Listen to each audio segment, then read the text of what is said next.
Hello friends, good morning. कैसे हो? I hope ये आप लोग अच्छे ही होंगे। सो फ्रेंड्स, आज की इस क्लास में हम लोग सॉल्व करेंगे हिंदी लैंग्वेज का प्रैक्टिस सेट। पूरे 50 प्रश्नों को हम लोग इस वीडियो में सॉल्व करेंगे। 50 प्रश्न में से आपके जितने भी प्रश्न सही होते हैं तो लास्ट में आप लोग अपना नाम और स्कोर कमेंट बॉक्स में ज़रूर से ज़रूर बताइएगा। और भी क्लासेस अगर आप लोगों को देखनी तो आप लोग प्ले लिस्ट में जाके देख सकते हैं। प्ले लिस्ट में आपको सभी सब्जेक्ट के इंपॉर्टेंट क्लासेस मिल जाएंगी। तो चलिए इस क्लास को स्टार्ट करते हैं। यहाँ पे क्लासेस का टाइमिंग आप लोग देख सकते हैं। 9:30 बजे हिंदी लैंग्वेज की क्लास होती है जो कि अभी स्टार्ट है, एंड 2:30 बजे जीके प्लस करंट अफेयर की होती है। शाम 7:30 बजे रीजनिंग एंड सब्जेक्ट एबिलिटी की क्लास होती है। और साथ ही अगर आपको बीएड एंट्रेंस एग्जाम का पूरा मटेरियल चाहिए तो आप लोग ये हमारा क्रैश कोर्स ले सकते हैं। मिल रहा है आपको 149 रुपये में सभी सब्जेक्ट के इंपॉर्टेंट क्वेश्चंस। हज़ारों स्टूडेंट परचेज कर चुके हैं तो आप लोग भी परचेज कर लीजिए। इसमें आपको Hindi, GK, reasoning, subject ability के 5000 से ज़्यादा इसमें आपको टॉपिक वाइज ऑब्जेक्टिव क्वेश्चन देखने को मिलेंगे। सभी वर्गों के लिए क्रैश कोर्स है। इसमें आपको 10 ईयर के प्रीवियस पेपर्स भी देखने को मिलेंगे।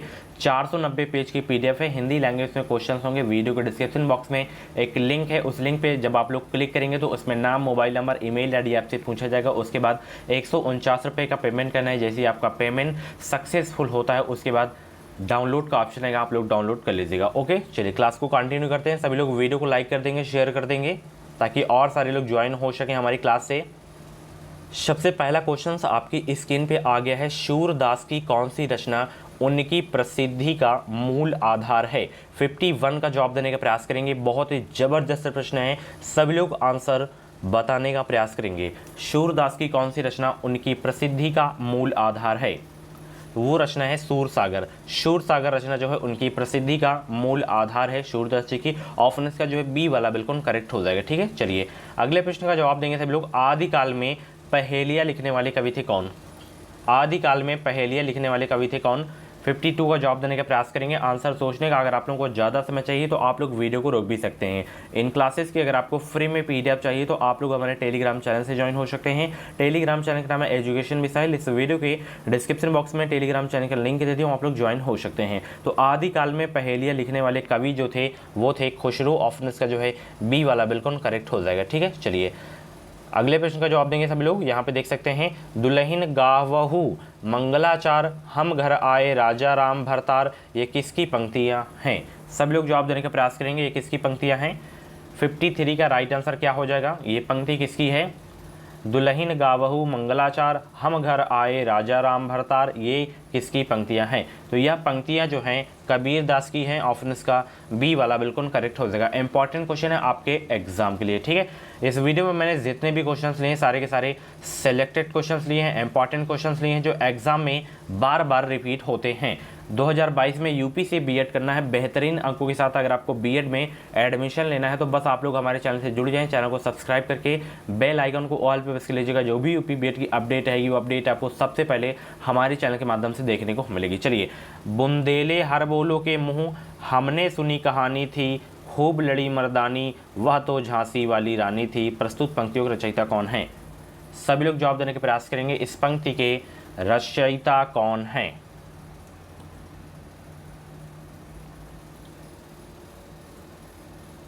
जवाब देने का प्रयास करेंगे सभी लोग। इस पंक्ति के रचयिता कौन हैं? तो इस पंक्ति के रचयिता हैं सुभद्रा कुमारी चौहान। ऑप्शन इसका बी वाला बिल्कुल करेक्ट हो जाएगा। इंपॉर्टेंट क्वेश्चन है आपके एग्जाम के लिए। ठीक है, चलिए नेक्स्ट क्वेश्चन यहाँ पे देख सकते हैं। घनानंद को किस युग का कवि माना जाता है? बहुत इंपॉर्टेंट क्वेश्चन है, स्टार लगा के नोट कर लीजिएगा। घनानंद को किस युग का कवि माना जाता है? सभी लोग नोट करें इस क्वेश्चन को। घनानंद को किस युग का कवि माना जाता है? जवाब देने का प्रयास करेंगे सभी लोग।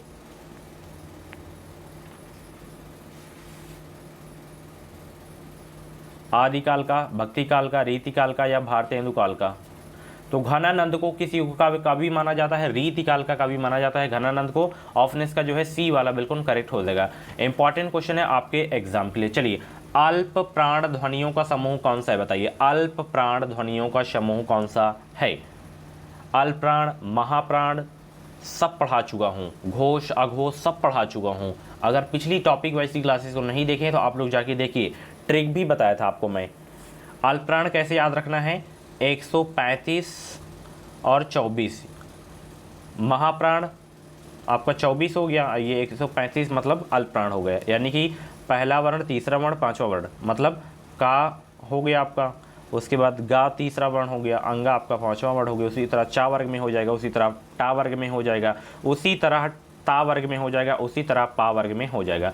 अल्प प्राण, अल्प प्राण में जो है अंतः से व्यंजन भी आते हैं, या, रा, ला, वा, ठीक है, और महाप्राण में उस व्यंजन, तीनों शा और हा, ये भी क्लियर रखना है आपको। तो अल्प प्राण ध्वनियों का समूह अब आप लोग बताइए, जवाब देने का प्रयास करेंगे सब लोग। 56 का राइट आंसर क्या हो जाएगा? तो चा वर्ग में आपका चा हो गया, उसके बाद तीसरा जा आ रहा है, उसके बाद इया आ रहा है पांचवा में, ठीक है। तो ये आपका जो है अल्पप्राण ध्वनियों का समूह है, तो ऑप्शन इसका बी वाला बिल्कुल करेक्ट हो जाएगा, ठीक है। घोष और सघोष भी बताया था आपको, मतलब आघोष और घोष 12 345 टिक बताया था। चलिए, संज्ञा का प्रकार नहीं है कौन सा इसमें? संज्ञा का प्रकार नहीं है कौन सा? व्यक्तिवाचक संज्ञा है, जातिवाचक संज्ञा भी है, भाववाचक संज्ञा भी है, देशवाचक संज्ञा जो है संज्ञा का प्रकार नहीं है, तो ऑप्शन इसका सी वाला बिल्कुल करेक्ट हो जाएगा। इस क्वेश्चन को जरूर से नोट करिए, ये वाला, पुस्तक से कौन सा विशेषण बनेगा? पुस्तक से कौन सा विशेषण बनेगा? पुस्तकालय, पुस्तकें, पुस्तकी या पुस्तकों? 58 का जवाब देने का प्रयास करेंगे, और सभी लोग वीडियो को लाइक कर देंगे, और जितने भी लोग चैनल पे नए हैं सब्सक्राइब करके बेल आइकन को ऑल पे प्रेस कर लेंगे। इस चैनल के द्वारा आपको निश्चित ही मदद मिलेगी। पुस्तक से कौन सा विशेषण बनेगा? पुस्तकी बनेगा विशेषण पुस्तक से, ऑप्शन इसका सी वाला बिल्कुल करेक्ट हो जाएगा, ठीक है। चलिए, यह नई साड़ी है वाक्य में नई शब्द क्या है? जवाब देंगे नई शब्द क्या है। बहुत ही जबरदस्त प्रश्न है आपके एग्जाम के लिए, नोट जरूर करिएगा आप लोग। यह नई साड़ी है वाक्य में नई शब्द क्या है? विशेषण भी पढ़ा चुका हूं, तो यहाँ पे नई जो है आपका विशेषण है, ऑप्शन इसका जो है डी वाला बिल्कुल करेक्ट हो जाएगा, ठीक है। चलिए, श्याम धीरे धीरे चलता है वाक्य में धीरे धीरे शब्द कौन सा है? श्याम धीरे धीरे चलता है वाक्य में धीरे धीरे शब्द है कैसा? श्याम धीरे धीरे चलता है वाक्य में धीरे धीरे शब्द है कैसा? क्रिया विशेषण है, ऑप्शन इसका बी वाला बिल्कुल करेक्ट हो जाएगा, ठीक है। चलिए, व्यक्तिवाचक संज्ञा का उदाहरण कौन सा बताइए? व्यक्तिवाचक संज्ञा का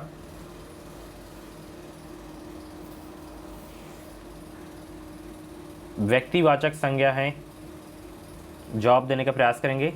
तो ये आप लोगों के लिए क्वेश्चन है, इसमें आपको बताना है व्यक्तिवाचक संज्ञा है कौन सा। अभी मैं लास्ट में आपको बता रहा हूँ इसका आंसर, ठीक है। चलिए, पवन शब्द का संधि विच्छेद क्या होगा? पवन शब्द का संधि विच्छेद क्या हो जाएगा? पवन शब्द का संधि विच्छेद क्या हो जाएगा? कई बार ये क्वेश्चन मैं करवा चुका हूँ। 62 का राइट आंसर क्या हो जाएगा?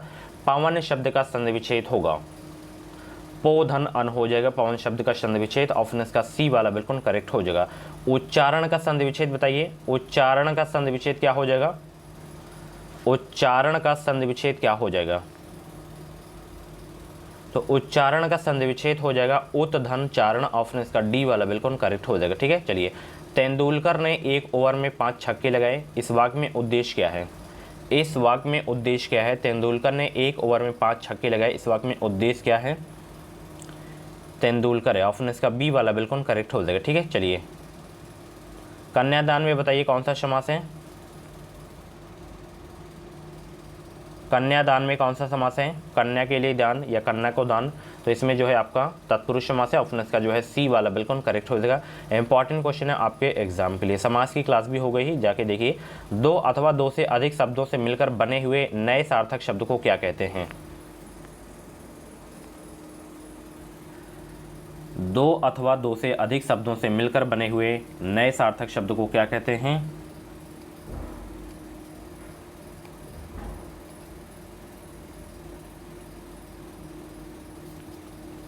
समास कहते हैं, या छंद कहते हैं, या अव्यय कहते हैं, या संधि कहते हैं, क्या कहते हैं? सभी लोग वीडियो को लाइक कर दें। बीएड की पल पल की अपडेट आपको हमारे चैनल के माध्यम से मिलती रहेगी।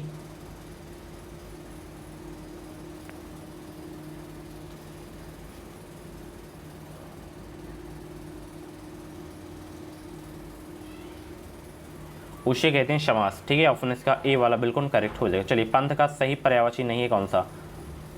पंथ का सही पर्यायवाची नहीं है कौन सा? देखिए, मार्ग है, डगर है, पथ है, पंथ का पर्यायवाची, ये पाद आपका जो है नहीं है पंथ का सही पर्यायवाची, ऑप्शन इसका सी वाला बिल्कुल करेक्ट हो जाएगा। बंधन का विलोम बताइए, बंधन का विलोम बताइए सभी लोग। बंधन का विलोम शब्द क्या है? तो बंधन का विलोम शब्द है आपका मुक्ति। क्या है? मुक्ति। ऑप्शन इसका बी वाला बिल्कुल करेक्ट हो जाएगा। चतुर्भुज के लिए वाक्यांश चुनिए। चतुर्भुज के लिए वाक्यांश चुनिए। चतुर्भुज के लिए वाक्यांश चुनिए जिसकी 4 भुजाएं हों। ठीक है, ऑप्शन इसका सी वाला बिल्कुल करेक्ट हो जाएगा। इसके लिए सही वाक्यांश हो जाएगा। चलिए, बांझ के लिए सही वाक्यांश क्या है? बांझ के लिए सही वाक्यांश क्या है? तो बांझ के लिए सही वाक्यांश होगा निसंतान स्त्री, यानी कि जिसकी संतान न हो, जिस स्त्री की। ठीक है, ऑप्शन इसका ए वाला बिल्कुल करेक्ट हो जाएगा। जो संविधान के अनुसार हो उसके लिए सही वाक्यांश बताइए। जो संविधान के अनुसार हो उसके लिए सही वाक्यांश बताइए। जो संविधान के अनुसार हो उसके लिए सही वाक्यांश क्या है? संवैधानिक है। ऑप्शन इसका बी वाला बिल्कुल करेक्ट हो जाएगा। कुम्हार का तत्सम शब्द क्या है? कुम्हार का तत्सम शब्द बताइए सभी लोग। कुम्हार का तत्सम शब्द क्या हो जाएगा? कुम्हार का तत्सम शब्द क्या हो जाएगा? कुंभकार हो जाएगा। ठीक है, कुंभकार। ऑप्शन इसका ए वाला बिल्कुल करेक्ट हो जाएगा। इंपॉर्टेंट क्वेश्चन था आपके एग्जाम के लिए। इसमें बताइए आप लोग, तद्भव शब्द कौन सा है? तद्भव शब्द, तद्भव शब्द बताइए कौन सा है?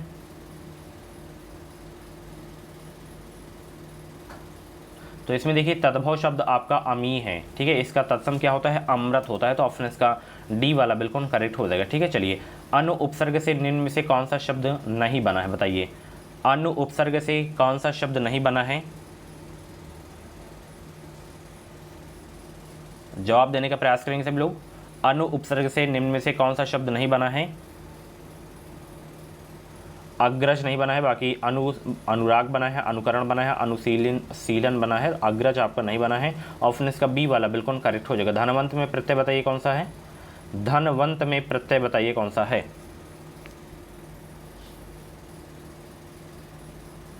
धनवंत में बताइए कौन सा प्रत्यय है?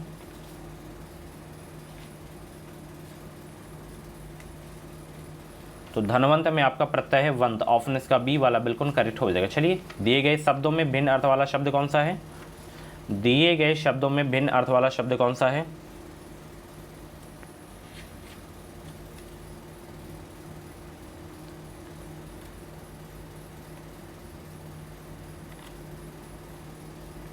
दिए गए शब्दों में भिन्न अर्थ वाला शब्द कौन सा है? वो है भार्या। ठीक है, ऑप्शन इसका सी वाला बिल्कुल करेक्ट हो जाएगा। चलिए, अगले प्रश्न का जवाब देंगे सभी लोग। ईद का चांद होना मुहावरे का अर्थ क्या है? ईद का चांद होना मुहावरे का अर्थ क्या है? जवाब देने का प्रयास करेंगे सभी लोग।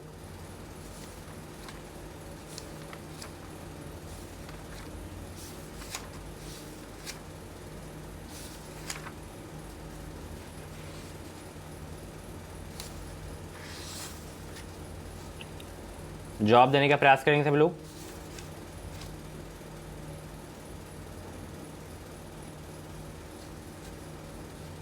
ईद का चांद होना मुहावरे का अर्थ क्या है?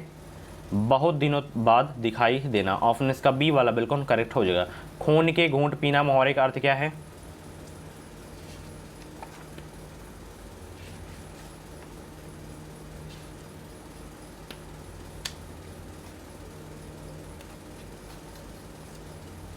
खून के घूंट पीना मुहावरे का अर्थ क्या है?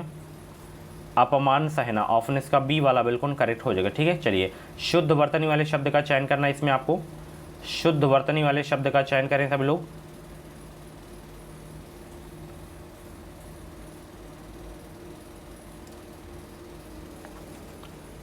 देखिए, क्रांति में आपका छोटी ती रहेगा, कृति में भी छोटी ती रहेगी, कवि ऐसे लिखा जाता है। तो अतिथि आपका बिल्कुल शुद्ध है। ठीक है, चलिए, इसमें बताइए आप लोग।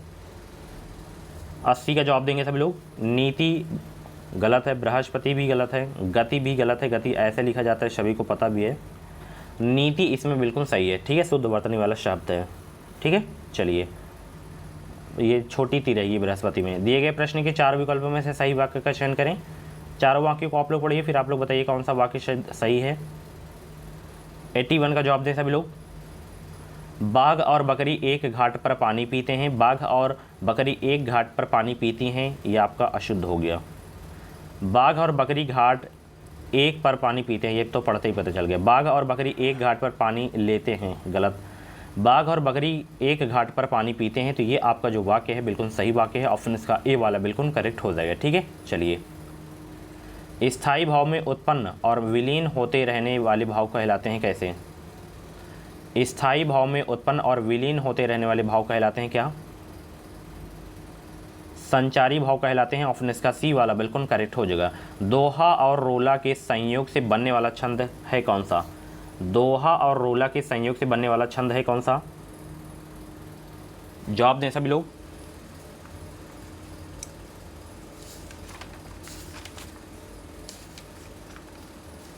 दोहा और रोला के संयोग से बनने वाला छंद है कौन सा?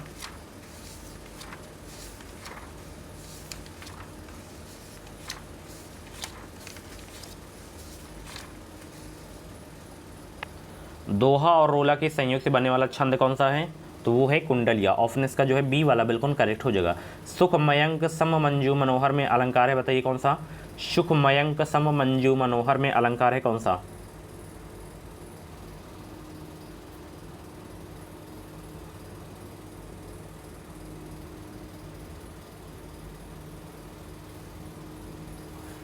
तो सुख मयंक सम मंजू मनोहर में अलंकार जो है आपका वो कौन सा अलंकार है? उपमा अलंकार है, ऑप्शन इसका सी वाला बिल्कुल करेक्ट हो जाएगा। और अभी आप लोगों से मैं पूछा था कौन व्यक्तिवाचक संज्ञा हो, तो इसमें देवनागरी जो है आपकी व्यक्तिवाचक संज्ञा। ठीक है, देवनागरी। जितनी भी देवनागरी सही जवाब दिए उनका आंसर बिल्कुल सही है। ठीक है, चलिए। कविता को पढ़कर निम्नलिखित प्रश्नों में से सबसे उचित विकल्प चुनिए 85 से 90 तक में, आप लोग बताइए। चलिए, हरा भरा जीवन का अर्थ क्या है? इसकी PDF मैं आपको टेलीग्राम पे सेंड कर दूंगा, आप लोग कविता से पता कर लीजिएगा। हरा भरा जीवन का अर्थ क्या है? प्रैक्टिस आप लोग जरूर किया करें, जो भी गद्यांश और कविता के प्रश्न रहते हैं उनकी आप लोग प्रैक्टिस जरूर किया करें। तो इसमें आपको कविता में ही आप इसका जो है आंसर मिल जाएगा कि हरा भरा जीवन का अर्थ क्या है? खुशियों से परिपूर्ण जीवन। ठीक है, अगर गद्यांश है तो सबसे पहले प्रश्न को पढ़ना है, तब आपको उसमें गद्यांश को पढ़ना है। ठीक है, तभी आंसर आपको मिलेगा। ठीक है, चलिए। तो हरा भरा जीवन का अर्थ क्या है? खुशियों से परिपूर्ण जीवन। कौन सी चीज़ें बाहर लेकर आती हैं? कौन सी चीज़ें बाहर लेकर आती हैं? सभी लोग वीडियो को लाइक कर दें और चैनल को सब्सक्राइब कर दें, जितने भी लोग नए हैं चैनल पे। कौन सी चीज़ें बाहर लेकर आती हैं? समस्त प्राकृतिक उत्पादन जो हैं बाहर लेकर आती हैं। ये सारे के सारे क्वेश्चंस आपको जो है उसी में मिलेंगे। ठीक है, कवि ने सृष्टि का उपहार किसे कहा है? कवि ने सृष्टि का उपहार किसे कहा है? ये भी क्वेश्चंस आपको उसी में मिलेगा। तो कवि ने सृष्टि का उपहार किसे कहा है?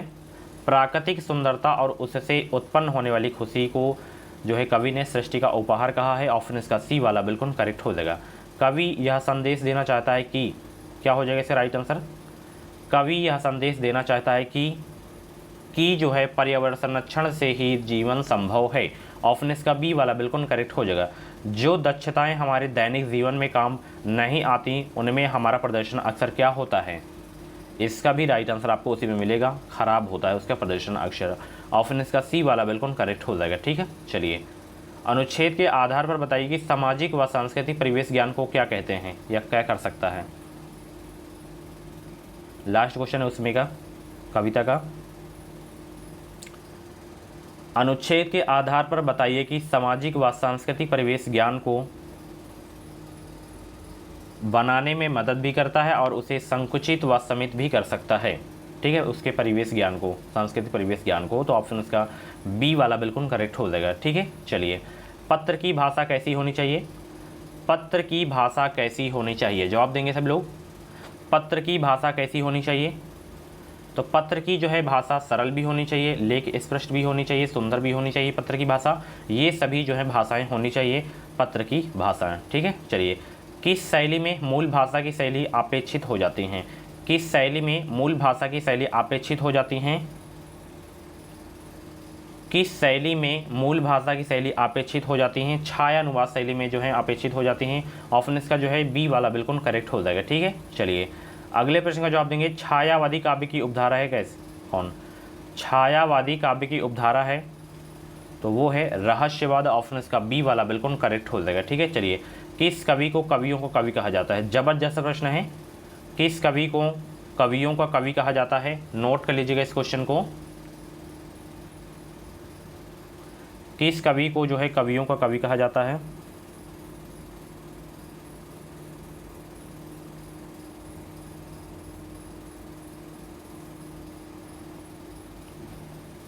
94 का जवाब देने का प्रयास करेंगे। तो शमशेर बहादुर सिंह को कवियों का कवि कहा जाता है। ऑप्शन इसका बी वाला बिल्कुल करेक्ट हो जाएगा। स्टार लगा के नोट कर लीजिएगा इस क्वेश्चन को, ठीक है। चलिए नेक्स्ट क्वेश्चन यहाँ पे देख सकते हैं, काहे री नाली तू कुम्हलानी तेरे ही नाली सरोवर पानी, पंक्ति के रचनाकार कौन है? तो इस पंक्ति के रचनाकार हैं कबीर। ऑप्शन इसका सी वाला बिल्कुल करेक्ट हो जाएगा, ठीक है। चलिए निम्नलिखित वाक्यों में से शुद्ध रूप चुनिए आप लोग, इसमें शुद्ध रूप कौन सा है इसमें?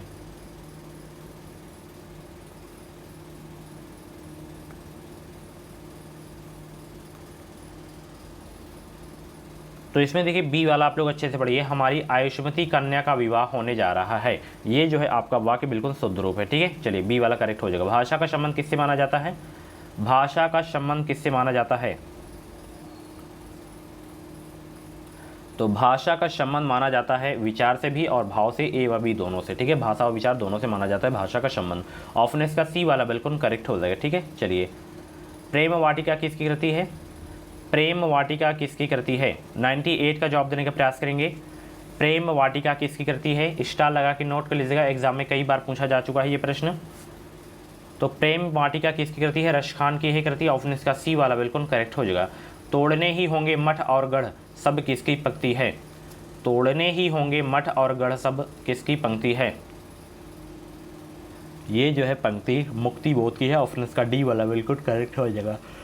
जबरदस्त प्रश्न है। डेली क्लास में आपको बहुत ही इंपॉर्टेंट क्वेश्चन देखने को मिल जाता है। ये भी बहुत ही इंपॉर्टेंट है कि हिंदी का कौन सा प्रेमाखंड कवि एक आंख का काना था? तो एक आंखा का काना था प्रेमाखंड कवि जायसी जी। ऑप्शन इसका डी वाला बिल्कुल करेक्ट हो जाएगा, ठीक है। सो फ्रेंड्स ये थे आपके हिंदी लैंग्वेज के टॉप 50 क्वेश्चंस।